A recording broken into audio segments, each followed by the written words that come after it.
বাড়িতে বসে দেখলেন নিজের স্বামীর কফিন জড়িয়ে এক স্ত্রীর কান্না এবং কেঁদে কেঁদে তিনি বলছেন যে আমি গর্বিত। তিনি বলছেন জয় হিন্দ, কারণ তিনি এক নৌসেনা আধিকারিকের স্ত্রী।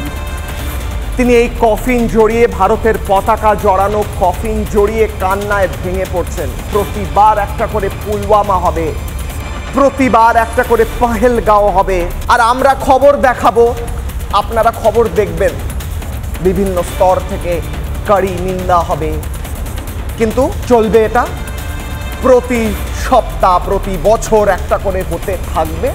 এটা তো শুধু সরকারের দায়িত্ব নয়, এটা আমার আপনারও দায়িত্ব, এটা প্রতিটি মানুষের দায়িত্ব, প্রতিটি ভারতীয়ের দায়িত্ব, প্রতিটা ভারতবাসীর দায়িত্ব আজ আওয়াজ তোলা, আজ বলা যে আর নয়, দ্যাটস ইট, স্টপ, ব্যাস।